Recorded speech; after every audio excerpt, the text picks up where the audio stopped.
Guys, so இன்றைக்கி எனக்கு exam holiday start ஆச்சு. ஆனால் நான் படிக்காது என்னென்னலாம் பண்ணேன் அப்படின்னு சொல்லி தான் நான் உங்களுக்கு வந்து இன்றைக்கி ஷேர் பண்ண போகிறேன்.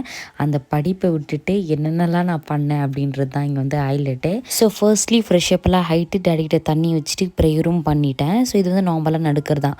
ஸோ இப்போ பார்த்திங்கன்னா கிச்சன் ரொம்பவே கலீஜாக இருந்துச்சு. மம்மி டைம் இருந்தால் பண்ணுவாங்க, இல்லைனா வந்து அவங்க வந்து சின்ன சின்ன வேலைகள் மட்டும் பண்ணி விட்டுருவாங்க.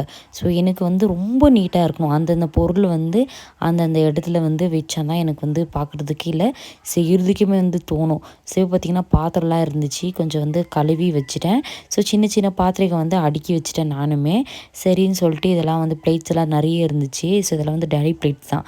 இதெல்லாம் அடுக்கி வச்சுட்டு அங்கே டைனிங் ஹாலில் வந்து சாப்பிட்ற பொருளெல்லாம் இருக்கும் அப்படின்னு சொல்லிட்டு எல்லாமே க்ளீன் பண்ண ஒரு க்ளவுத் எடுத்து. ஸோ மேலெல்லாம் பாட்டில்ஸ் அந்த மாதிரியெல்லாம் வச்சுருக்கோம், டிஃபன் பாக்ஸ், இங்கே வந்து ஸ்நாக்ஸு. ஸோ இதுக்கு மேலே சஜா மேலே வந்து தேவையில்லாத ப்ராடக்ட்லாம் வந்து தூக்கி மேலே கட்டிட்டு அந்த பேஸ்கெட்டில். அப்புறமா கீழே இந்த சிலிண்டர்கிட்ட நம்ம வந்து ஹெக்கு, ரைஸு அதெல்லாம் வச்சுருக்கோம். அதுக்கப்புறமா இந்த டப்பாவில் உள்ள இருக்கிற எல்லா ப்ராடக்ட்டும் எடுத்துகிட்டு அதுக்கப்புறம் க்ளீன் பண்ணிவிட்டு வாஷ் பண்ணிவிட்டு காய வச்சு உள்ளே வச்சுட்டேன் அந்தந்த இடத்துல. ஸோ இங்கே பார்த்தீங்கன்னா இப்போ தான் க்ளீன் பண்ண அதுக்குள்ளேயே வந்து 4 சாமான் வந்து விழுந்துருச்சு. ஸோ அதுவும் வந்து வாஷ் பண்ணிவிட்டு சாப்பிட போயிட்டேன்.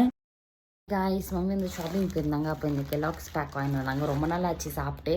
ஸோ நீங்களும் சாக்கோஸ் பைத்தியம் இருந்தால் கமெண்ட்டில் சொல்லுங்கள். எனக்கு வந்து சாக்கோஸ் ரொம்பவே பிடிக்கும். மம்மி டேடி மாறு நிறைய வாங்கி கொடுப்பாங்க. ஸோ அதுதான் என்னோடய ஃபேவரெட் பிரேக்ஃபாஸ்ட்டு அப்படின்னு சொல்லலாம். ஸோ இப்போ வாங்க நம்ம எக்ஸாமினேஷனில் என்னென்ன சாப்பிடணும் என்ன சாப்பிடக்கூடாதுன்னு ஷேர் பண்ணுறேன். பொறுத்த வரைக்குமே ஸோ வாஷ்ரூம் அப்பப்போ வந்துன்னே இருக்கும், பசி எடுக்கும், எக்ஸாம் எழுதக்குள்ள நிறைய ப்ராப்ளம்ஸ் எல்லாம் இருக்கும். ஸோ லிக்விட் ஐட்டம்ஸ் எப்போவுமே எடுத்துக்கக்கூடாது. எக்ஸாம் முடிச்சுட்டு வந்தோம்னா ஒரு ரீஃப்ரெஷர்ஸ்க்காக அப்படியே வீட்டுக்கு தான் வர போகிறோம், அப்படின்னா அவுட்டிங்ஸ் தான் போக போகிறோம். அப்போ எடுத்துக்கிறது ரொம்ப நல்லது. வீட்டுக்கு வந்த உடனே மம்மி வந்து ரசம், சிக்கன் கிரேவி, ஒயிட் ரைஸ் பண்ணிட்டு இருந்தாங்க, ப்ளஸ் தோசையும் பண்ணிட்டு இருந்தாங்க. ஸோ அது சாப்பிட்டேன். டே ரொட்டீன் வந்து முடிஞ்சிருச்சு. அப்புறமா காலையில் ஏந்த உடனே இன்னைக்கு வந்து பாதாம் சாப்பிட்டேன். நேற்று நைட்டு ஊற வச்சுட்டு இருந்தாங்க. ஸோ அது வந்து மைண்டுக்கு ரொம்ப ரொம்ப நல்லது.